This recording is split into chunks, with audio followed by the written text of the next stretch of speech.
Halo semuanya, selamat datang di episode ketiga of Tujuan Podcast. Hari ini gue bersama my co-host Raul dan juga Bapak Sandiaga Uno. Halo Pak. Halo Dava, halo Raul. Makasih banget nih udah jauh-jauh datang ke No, thank you for having us. Thank you for having us. Nggak jauh juga kok Pak.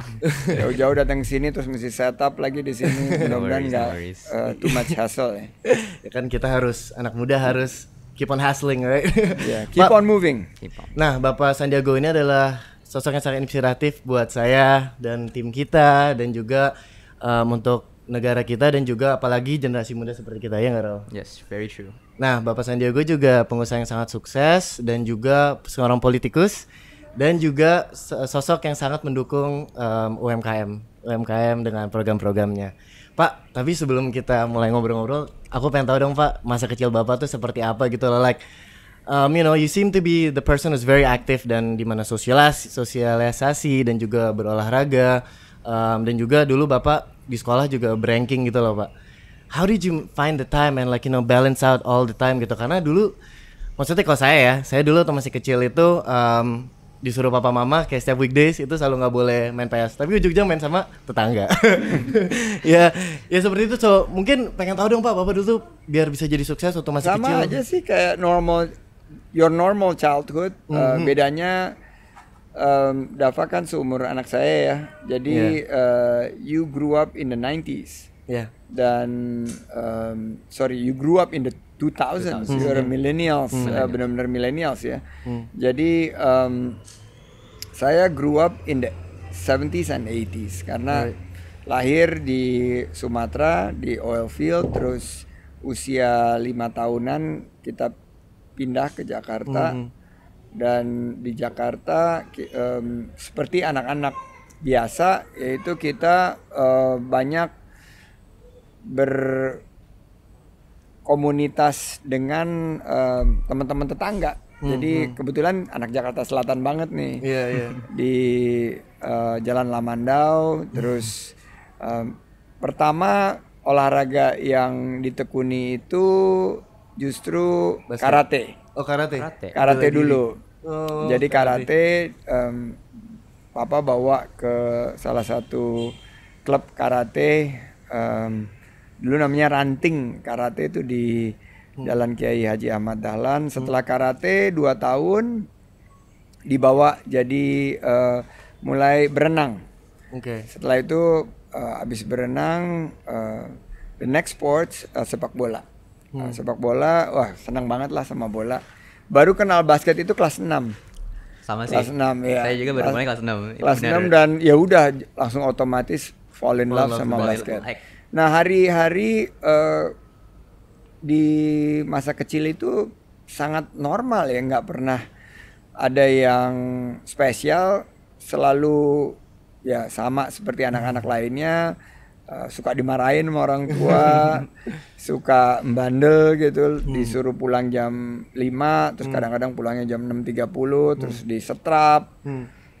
Waktu lebih kecil lagi suka dikasih cabe mulutnya. Mulut ya? Ya, cabe mulutnya. Iya bener sama. Karena bandel, terus suka juga di challenge oleh orang tua.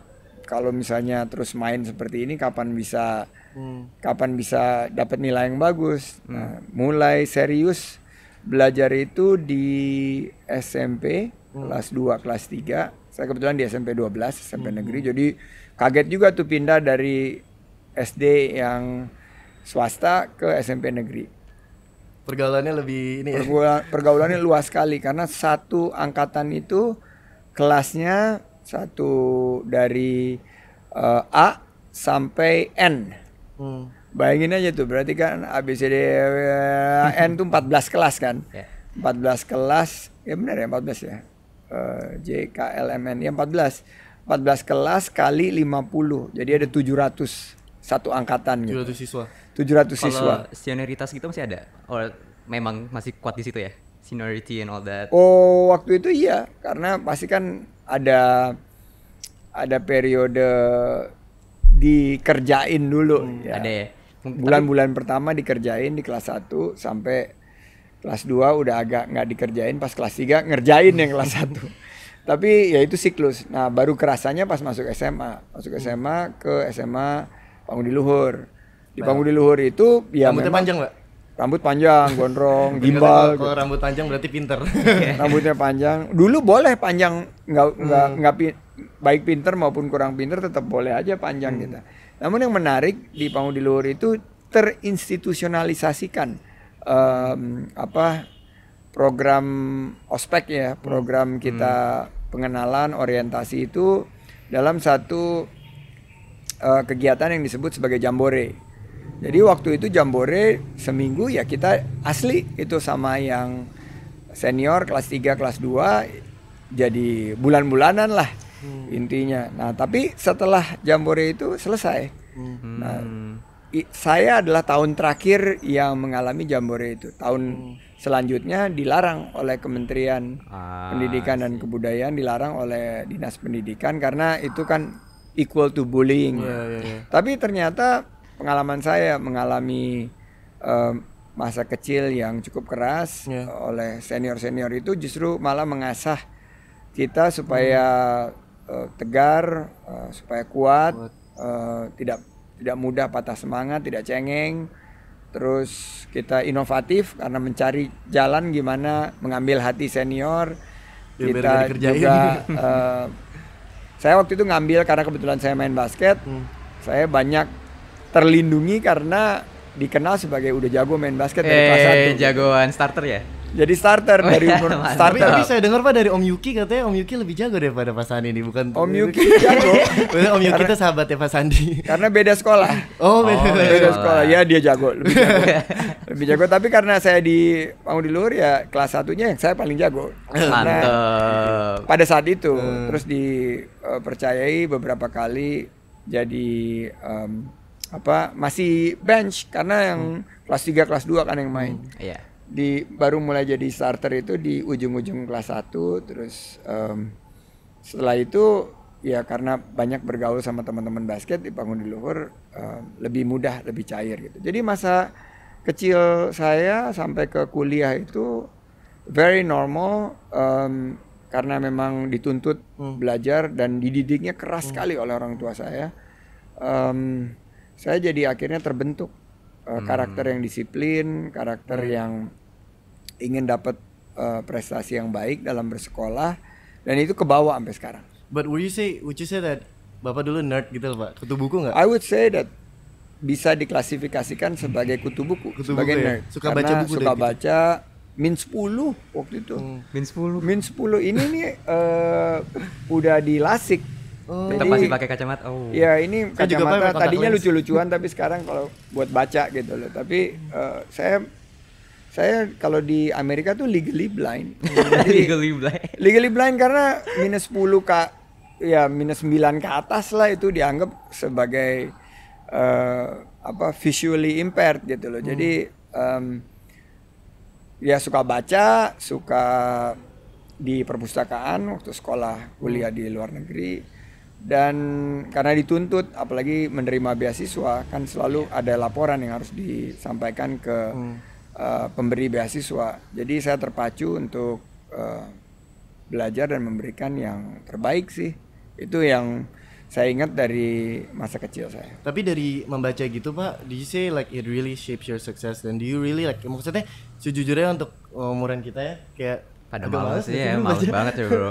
Malah ini kayak nonton YouTube atau apa gitu, dan pasti kan ada perbedaan dari kita nonton video dan kita baca kan. And I heard like dari membaca itu it shapes our imagination, it shapes our way of thinking. Iya, karena baca itu you have your muscle memory. Karena ngelihat terus kita megang kan bukunya dipegang. Tapi sekarang sih banyak dari anak-anak muda kan yang pakai Kindle, yang pakai e-book, audiobook juga ada sekarang. Audiobook, saya juga suka kalau lagi berkegiatan dengarnya pakai audiobook.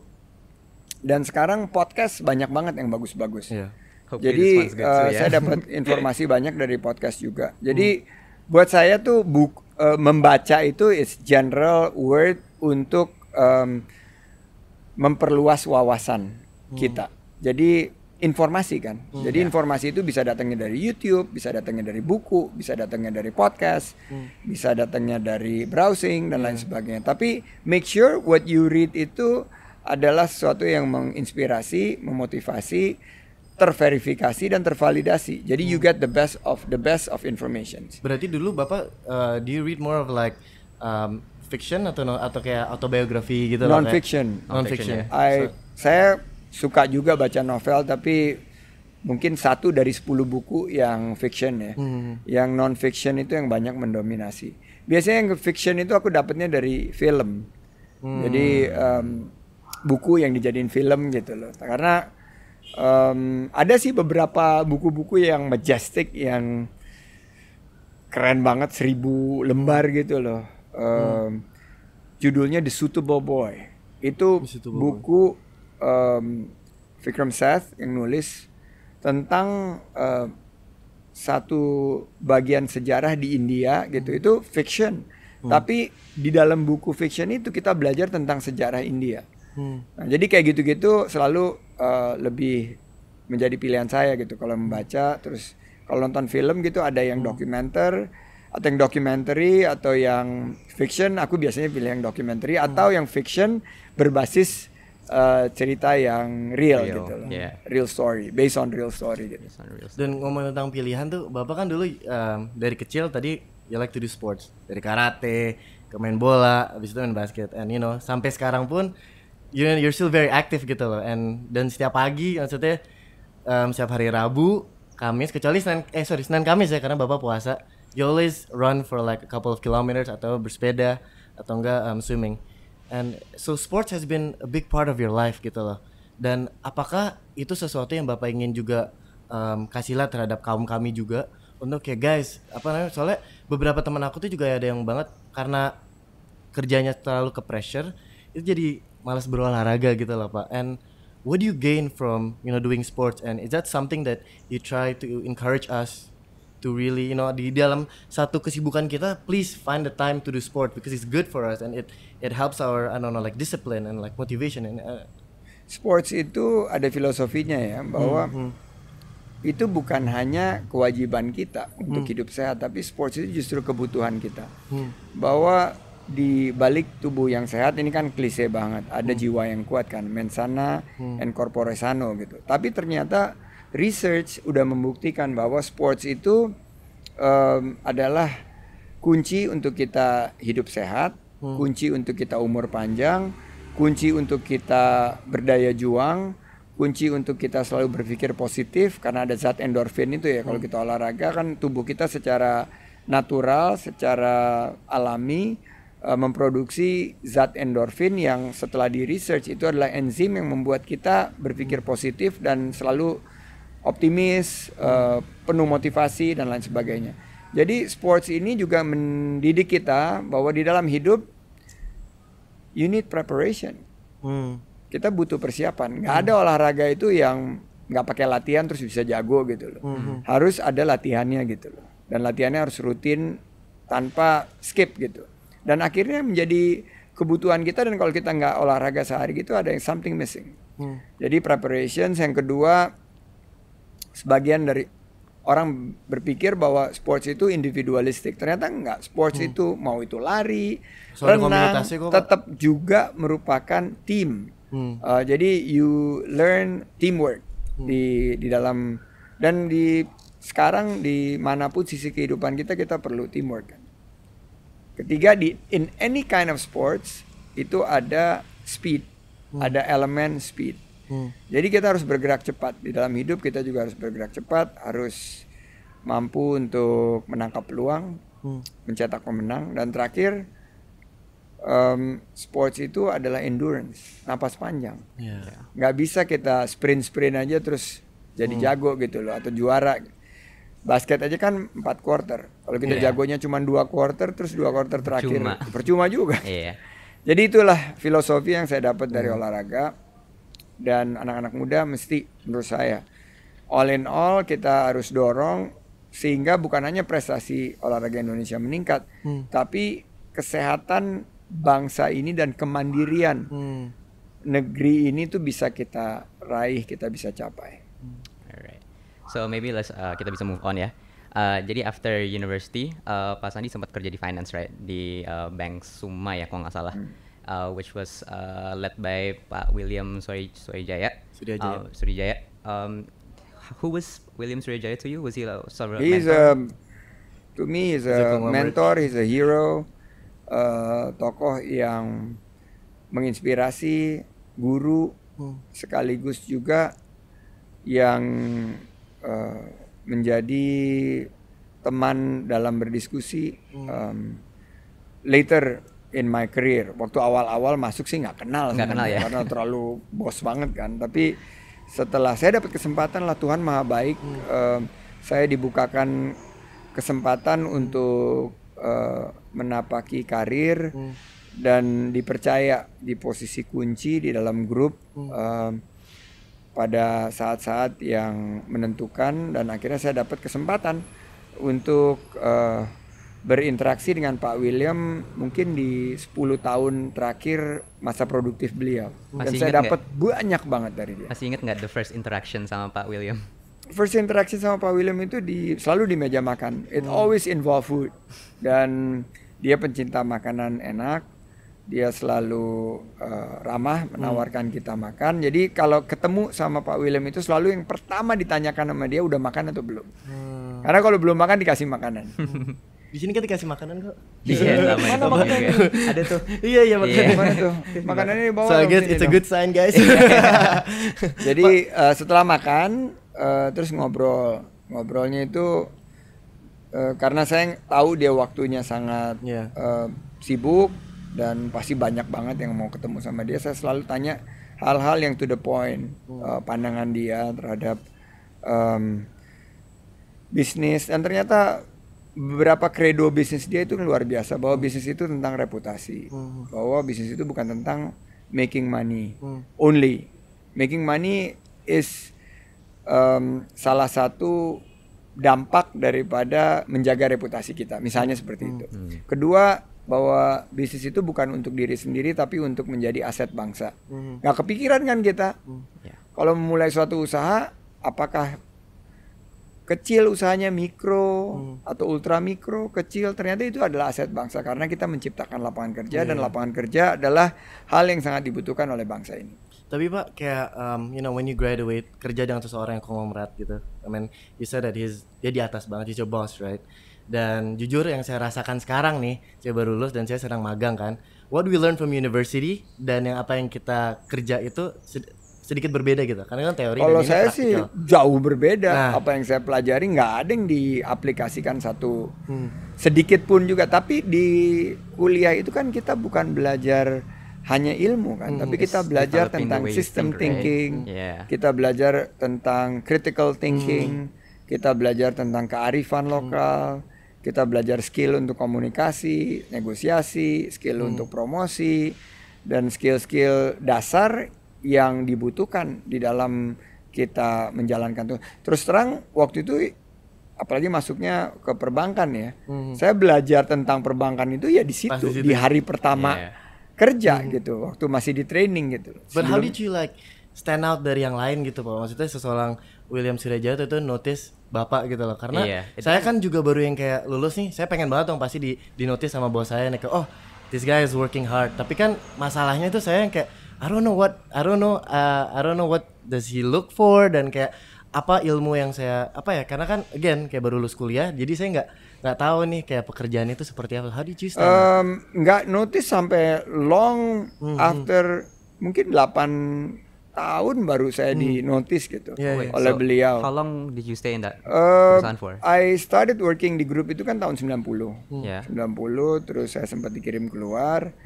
Waktu itu I start getting noticed by him karena di masa-masa saya kuliah pernah ada sedikit gangguan dari segi keuangan. Terus akhirnya saya masih ingat banget dia yang, walaupun dia nggak kenal saya, dia yang step in untuk menyelesaikan permasalahan keuangan tersebut.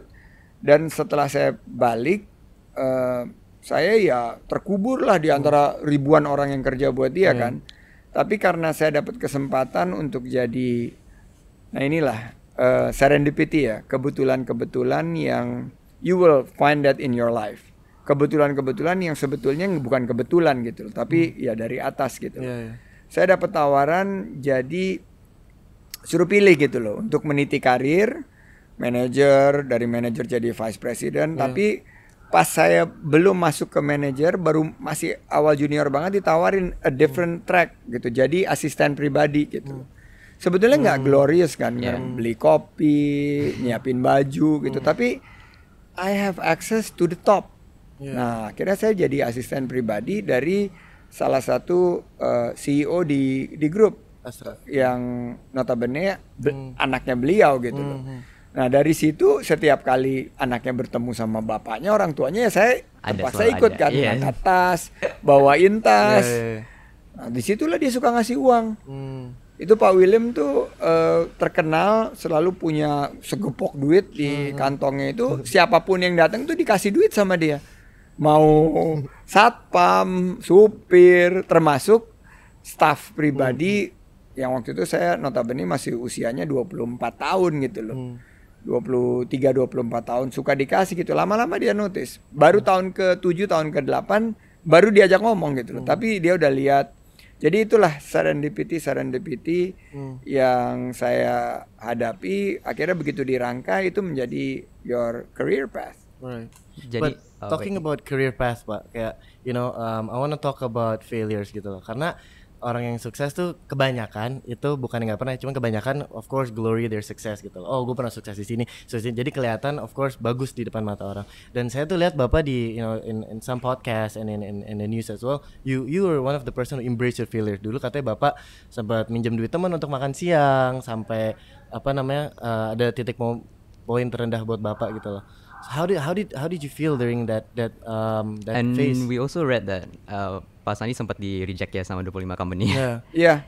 Jadi why I brought it up? Kenapa saya ingin share failures? Karena failures itu akan mampu untuk men-shape kita menjadi manusia yang lebih tangguh.